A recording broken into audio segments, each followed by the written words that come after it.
He was more than just a man in khaki. He was a force of nature, a whirlwind of enthusiasm, and a champion for the creatures most people feared. Steve Irwin, the crocodile hunter, exploded onto our screens and into our hearts, and it all started with a family deeply rooted in the Australian bush. Born in 1962 in Victoria, Steve wasn't raised on cartoons and video games. His playground was the rugged Australian landscape. His teachers were his parents, Bob and Lynn Irwin, and his classmates were snakes, lizards, and of course, crocodiles. Bob Irwin, a herpetologist and wildlife enthusiast, instilled in Steve a deep respect and fascination for reptiles.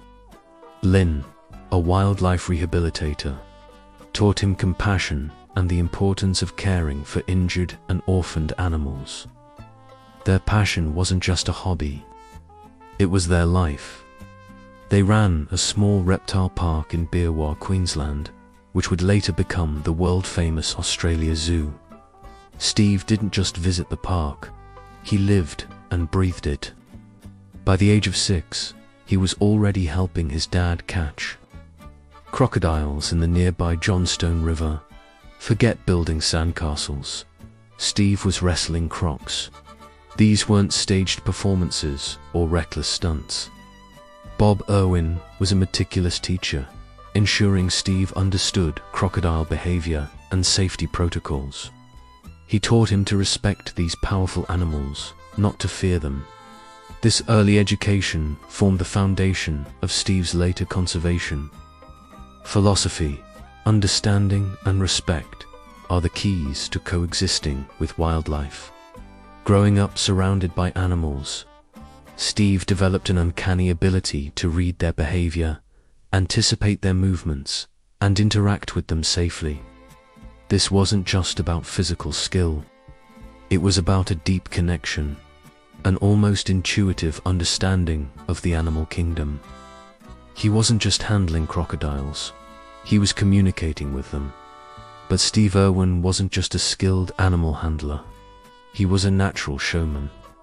His energy was infectious, his enthusiasm uncontainable.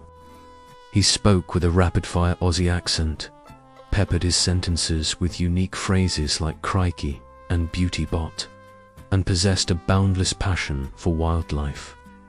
This unique persona wasn't manufactured. It was simply Steve being Steve. As he matured, Steve took on more responsibility at the reptile park, honing his skills and developing his unique brand of wildlife education. He saw an opportunity to share his passion with the world, to bridge the gap between humans and animals, and to inspire a new generation of conservationists. In the early 1990s, Steve decided to document his crocodile relocation work. He wasn't aiming to create a polished nature documentary. He simply wanted to capture the raw, unfiltered reality of working with these magnificent creatures.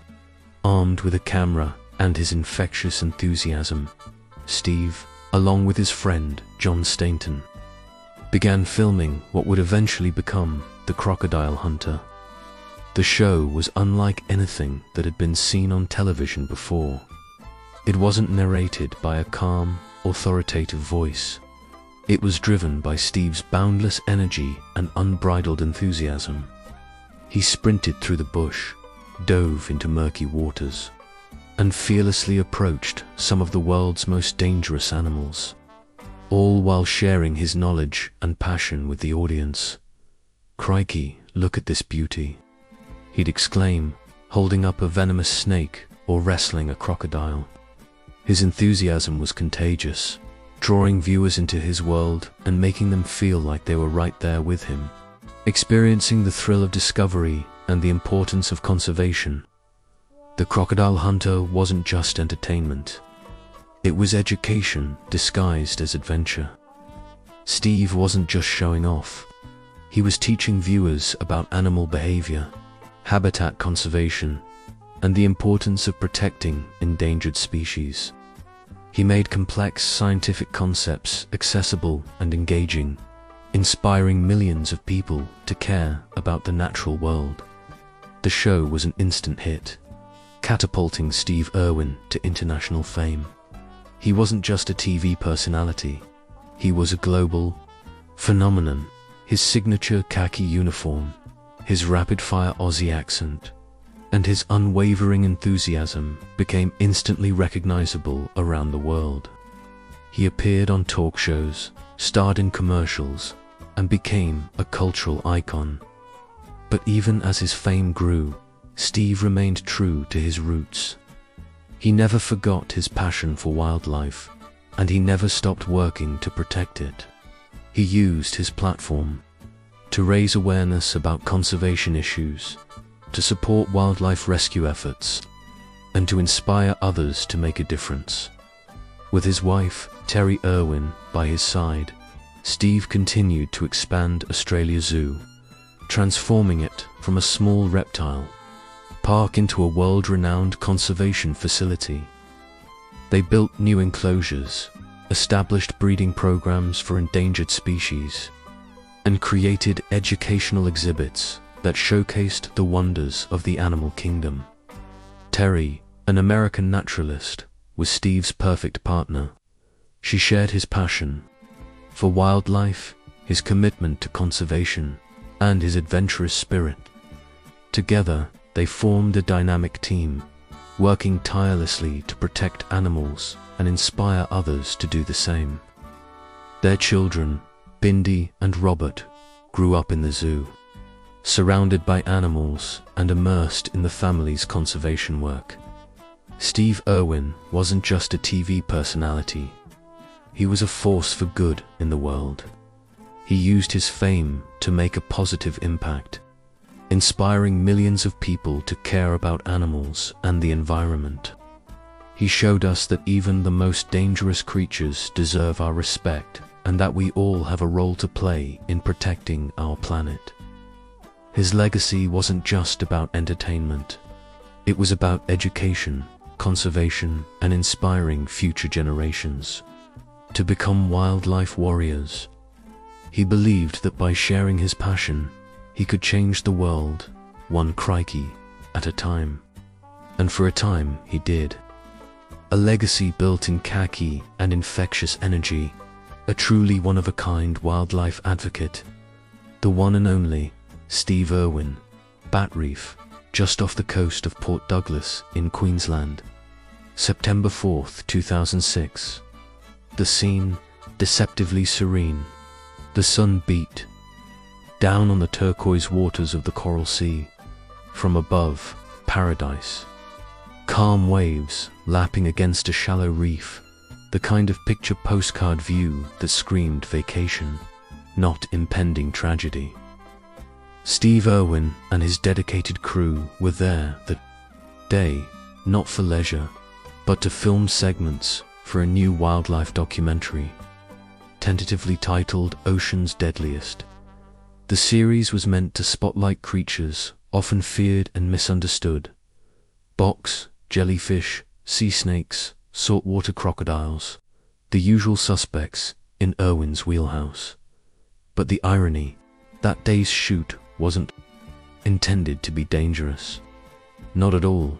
The main production had been temporarily put on hold due to inclement weather further out at sea. Steve, ever the resourceful one, and his trusted cameraman, Justin Lyons, decided to make use of the unexpected lull. The plan was simple: capture some B-roll footage, those beautiful, quiet, shallow shots of Steve gracefully swimming above the reef, filler material, something gentle, something to break up the more intense segments. Little did they know, this would be the last time a camera would ever record Steve Irwin alive. They slipped into the crystal clear water late that morning. The objective filmed Steve swimming over the reef flats, showcasing his natural interaction with the environment. Easy shots. They'd done this hundreds of times before. As Steve glided silently just a few feet above the seabed, his keen eyes spotted movement A massive short-tailed stingray, a behemoth of the reef, nearly 8 feet wide, resting peacefully on the sandy bottom. Now, stingrays, equipped with their venomous barbs, are generally passive creatures. Steve had encountered them countless times throughout his career. There was no fear, only fascination, only respect. Justin began filming immediately, tracking Steve as he moved in closer, searching for a better angle, that perfect shot. The stingray stirred gently, but didn't flee. It appeared relaxed, almost placid, even as Steve floated above it. They circled it slowly, carefully, mindful not to block its escape route, acutely aware of its personal space. But then, something shifted. In a split second, the tranquility dissolved. The cameras were still rolling, documenting every second, but this wasn't footage destined for broadcast. This was tragedy unfolding in real dash time. The water that day at Bat Reef was unusually clear, almost like glass. Just beneath the surface, Steve Irwin and Justin Lyons moved with practiced ease. Sunbeams danced on the ocean floor, creating a mesmerizing play of light and shadow. They'd done this dance countless times before, man and camera in perfect harmony, chasing that elusive, perfect underwater shot. But on this day, fate was lurking just beneath the sand. The stingray was massive, a bull ray, its diamond-shaped body blending seamlessly with the seabed, an almost invisible presence. It was swimming slowly, gliding just above the reef, seemingly unbothered by the presence of the two men. Justin's camera rolled steadily as Steve followed the creature, calmly, confidently. No sudden movements, no perceived threat. This was routine. The stingray was swimming away, and Steve wanted one last overdocked shot, just one. He hovered above it, letting it lead, angling for the cleanest frame. That definitive take that would elevate the scene. But then it happened. Without any warning, the stingray stopped. It turned in a flash. It launched upward, its tail arching with unnatural speed. And in that split second, less than 2 seconds according to Justin's later accounts, it unleashed a rapid, almost unbelievable series of strikes. Its barb, that razor-sharp serrated weapon, lashed out wildly in defense. Some say it thrust its tail over 100 times in less than 5 seconds, a frantic, desperate blur. Most of the blows missed or glanced off harmlessly, connecting with Steve's diving gear, but one did not. One barb, impossibly sharp and laced with venom, pierced Steve Irwin's chest. A strike so precise, so unbelievably violent, that it tore directly into his thoracic cavity. In the immediate aftermath, no one could have possibly known the extent of the damage. Justin, in the chaos and confusion, assumed the barb had punctured Steve's lung. A serious injury, no doubt, but potentially survivable. They were trained. They had dealt with worse. There was still time. But Steve knew. He didn't scream. He didn't panic. He surfaced, locked eyes with Justin, and with a chilling calmness that haunted everyone who later heard the story, he whispered 2 words no one was prepared to hear. "I'm dying." Blood was already clouding the water as Justin frantically pulled him onto the inflatable boat. Steve, fighting through the shock and the searing pain, pulled the stingray barb from his own chest. The wound, though small, was deeper than anyone could have fathomed. The venom wasn't the primary threat, it was the location. The stingray strike had pierced the wall of Steve's heart. The bleeding was massive, internal, catastrophic. As the crew began frantically performing CPR on the deck of the boat, the reef stretched out behind them, still beautiful, still tranquil. But nothing about that moment felt natural. Nothing about it felt survivable. This wasn't a scene from one of Steve's shows. This was real life, and it was happening too fast. Even now, it's hard to believe the truth.